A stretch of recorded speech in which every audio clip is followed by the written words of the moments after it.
هلو هلو او مش هلو هلو، عشان انا لما باجي اسمع الفيديو تاني بحس انه ايه السماجة دي، بس انا مش بالسماجة دي والله. فيا رب تكونوا كويسين ومبسوطين يا رب، لحد ما نشوف حاجة تاني ندخل بيها للفيديو. النهاردة هنعمل حاجة، هنجدد حاجة يعني. عندي كان تونيك. الناس اللي في العشرينات والتلاتينات واللي شافوا ماما بتلبس تونيك وحاجات كده هيكونوا عارفين ايه شكل التونيك. هو عبارة عن زي ميني دريس، بس بيكون مفتوح من الجنب وبنلبس تحته بنطلون. هو طويل قوي يعني لتحت الركبة شوية، وبيكون مفتوح من الجنب، والكم بيكون عادي يعني فيه اشكال والوانات وحاجات كتير مش هندخل فيها. المهم انا كان عندي واحد، وكان متبقي حتة القماش الكبيرة اللي انا فردتها من شوية دي، وهبدأ اغير فيه. اللي انا هغيره هنعمل حاجات في الكم، واللي انتوا شفتوها اصلا في الصورة برا، وهنقفل الفتحة اللي في الجنب وكده غيرناه تماما وهتشوفه في الاخر. طيب، اول حاجة انا حددت المقاس اللي انا عاوزة تكون عليه، اللي هو العرض اللي انا عاوزة تكون عليه الشريط اللي احنا بنربطه ده ويديني الشكل الحلو. اخدت العرض اللي انا محتاجاه، وزي ما شفتوا مسكت ورحت تانية كمان قده علشان يديني الكمين. حلو كده اهو. اثبت كده بدبابيس، لان القماشة اصلا يعني مش مستنية امسكها حتى عشان تتحرك. المهم ثبتنا بدبابيس كده علشان امسكها يعني كويس وانا بقص وكل ده. الشريط اللي هيفضل برضه هعمل منه حزام في الاخر علشان ما نبقاش رمينا اي حاجة. دي طبعا كانت قماشة من زمان، من زمان جدا، و... واتعملت يعني ماما عملتها وكده، وتفضل برضو منها حتة القماش دي. فاي حد بيعمل قماش عارف ان هو مش هيرمي اي حتة متبقية ومش عارف ايه والجو ده. كلنا بنحتفظ بالباقي، فكويس علشان نعمل منه حاجات تانية ونجدد. المهم بدأت اقص الزيادة، وانا قلت الزيادة دي هنعمل منها حزام. قصيتها كده وركنتها على جنب، وبعدين بدأت ان انا عايزة افصل النصين. احنا زي ما قلنا ان احنا خدنا مقاس 2 اللي هو للكمين، يعني ده العرض اللي انتوا شايفينه عرض واحدة بس.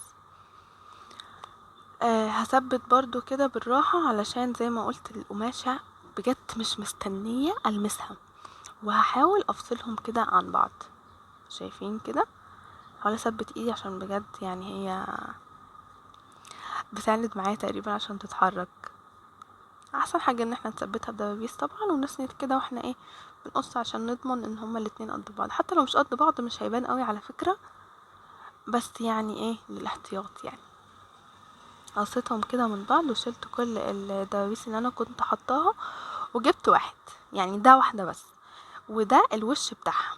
وبدأت اتني كده، وهحط دبابيس برضو علشان نخيطها حلو. الفكرة فين بقى؟ ان احنا هنعمل الحتة اللي عند الكم دي، او الحتة اللي عند المعصم دي هتكون متنية، يعني عشان ما تكون شفافة جامد او كده، او عشان تبين اكتر ان هي يعني باينة. فاحنا نعملها على طبقتين نقسمها يعني. فاهمين الفكرة؟ وانتوا لما تيجوا تحددوا العرض اللي انتوا محتاجينه، خلوا بالكوا انه هيكون نص العرض ده. يا رب تكونوا فاهمين الفكرة. يعني احنا في الخطوة اللي قبل دي حددنا العرض اللي هيكون عليه الشريط اللي هيكون عند المعصم. اعملوا حسابكم ان ده هيكون كمان النص، عشان زي ما انتوا شايفين كده انا بتنيها عشان تكون زي انها طبقتين يعني فوق بعض. وده بيدي على فكرة شكل اقيم سيكة كده، يعني من ان هي تكون طبقة واحدة يعني، وشكل انضف كمان ان انت تضطري تتنيها ومش عارف ايه والحوارات. لا خلاص كده هيكون احسن. المهم احنا عملتها بالدبابيس كده. بس في خطوة قبل ما اروح اخيطها على المكنة، انا هعمل حاجة. الخياطة عشان اعرف اقلب بعد كده الشريط ده، وعلشان الخطوة اللي بعد دي كمان، فانا هعمل حاجة. انا هقيس كده الشريط بالنص اللي انا خدته، وبعدين اروح قايسة على قد معصم ايدي. عشان بس لما اجي اقلب الشريط ده، احنا كل ده شغالين على القلبة، لما اجي اعدله يكون في مكان اعدل منه حلو، وكمان علشان الخطوة اللي بعد دي، لما نيجي نعملها تفهموني اكتر. المهم انا خدت على قد المعصم كده، مش قده بالظبط يعني، اوسع شوية، علشان لو اوسع احنا ممكن نضيق، لكن لو صغيرة خالص يعني هنفك وهنعمل وبتاع وكده، فبلاش من الاول ناخد حتة اوسع، اسهل ان احنا نضيقها. علمت كده بدبابيس، انتي ممكن تعلمي بطباشير او اي حاجة، بس انا اللي كان جنب ايدي على طول الدبابيس. علمت الناحيتين، اللي هي البداية، العرض المعصم بتاعي اخدت وعلمت من ناحيتين، شايفين كده، حطيت دبوس هنا ودبوس هنا. المهم الحتة دي مش هنخيطها، انا لسه ما خيطتهاش تحت المكنه. من اول الدبوس الاول للتاني، الحته اللي في النص دي مش هنخيطها، هنخيط من بعده. يا رب تكونوا فاهمين، شايفين اهو المسافه دي مش هتتخيط، دي اللي انا هقلب منها الشريط، هناخد من بعدها، شايفين، ايوه من الناحيه دي كده، والدبوس التاني برضو هنسيب المسافه دي ومن بعده هنخيط. يا رب تكونوا فاهمين الفكره. المهم هنروح نخيطها تحت المكنه وبعدين نيجي نعدلها. اهو بصوا بقى بنعدلها ازاي. انت عندك قلم، ابرة كبيرة، اي حاجة، وبصوا بتتقلب ازاي، زي الممبار، كأنك بتحشي ممبار كده او بتحشي حاجة. بس بصوا ازاي، انا مش هعرف اشرح قوي، بس انتوا شايفين قدامكم. هفضل اعمل كده لحد ما اوصل للحتة اللي انا سايباها مفتوحة،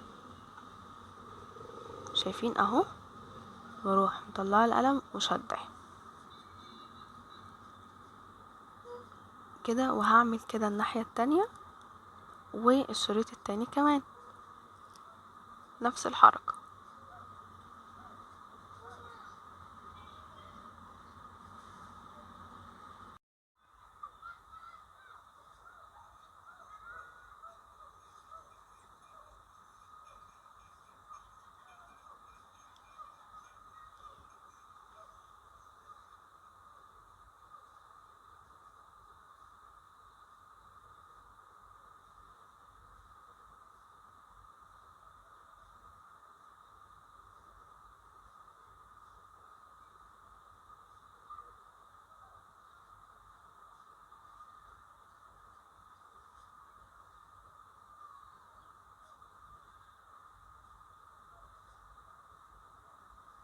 كده خلصنا واحد، وهعمل التاني بنفس الطريقة.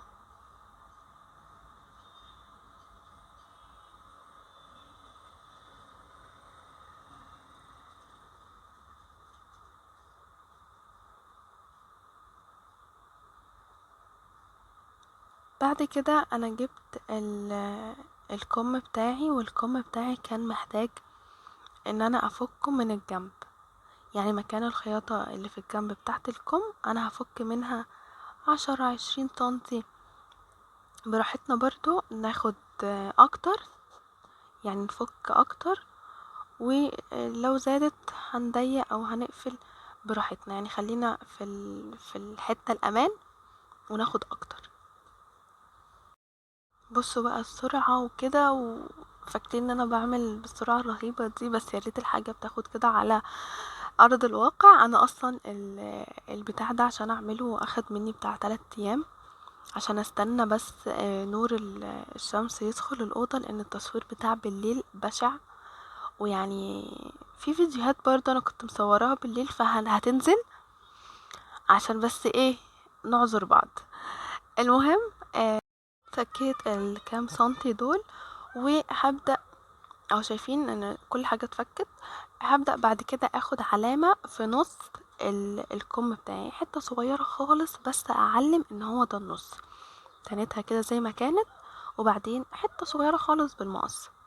حلو كده. وهعمل نفس الحركة كمان في الشريط اللي احنا عملناه مع بعض، هقسم بالنص نص كويس، شايفين؟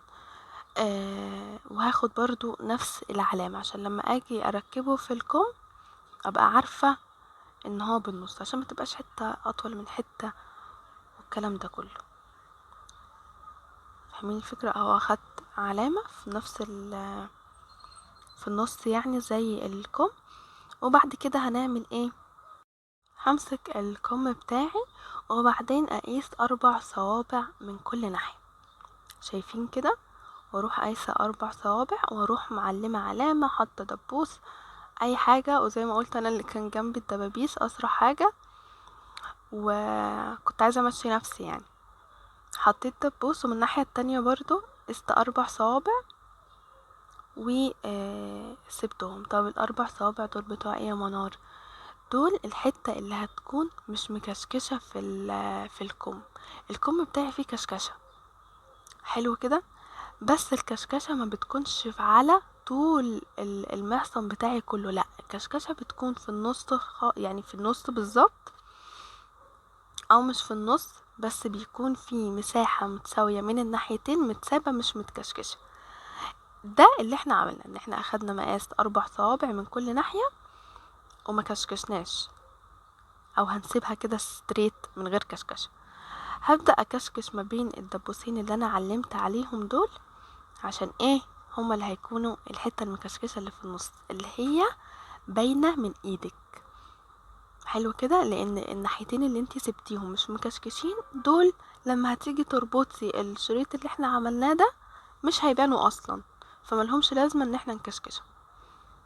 حلو كده، عملنا كشكشة عادي جدا بإبرة وخيط، وعملت غرزة عادية، سراجة عادية، وبعدين هشدهم يعني سوري هشد الخيط من القماش، وهيبقى ايه في كشكشة. انا هساوي الكشكشة زي ما انا عايزة وبعدين تشوفوا عملت ايه. بس الفكرة ان هو ايه،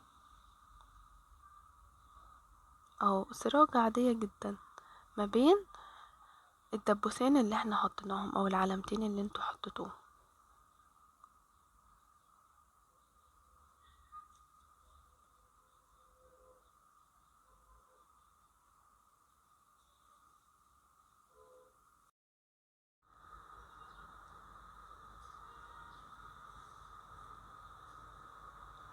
بدأنا نشد كده ونكشكش، انا وماسكة الخيط الناحية التانية ونكشكش براحتنا، عايزين كشكشة كبيرة عاوزينها صغيرة براحتنا زي ما نحب، براحتك على الاخر. بعد كده هنعمل ايه بقى؟ سبت الكل، عملت طبعا الناحية التانية نفس الفكرة. بعدين هعمل ايه؟ همسك القماشة اللي عندي كده، سوري الكم اللي معايا، وهطبقه زي ما كان بالنص علشان اساوي الحتتين اللي انا واخداهم، مش هكشكشهم، هما كده متساويين تمام. فانا ايه، واظبط الكشكشة ما بينهم كده ويكون شكلها لذيذ زي ما انا عايزة. وهعمل نظافة للحتة اللي كانت من جوه دي عشان ما تفكش مني او اي حاجة. اهو انا عملت الناحية التانية اصلا وبوريكوا اهو تنيت هنا تانية خفيفة بس على المكنة علشان زي ما قلنا ما نسرفلش او ما تطلعش او ما تبصش مني بعد كده. المهم بعد كده عملنا ايه؟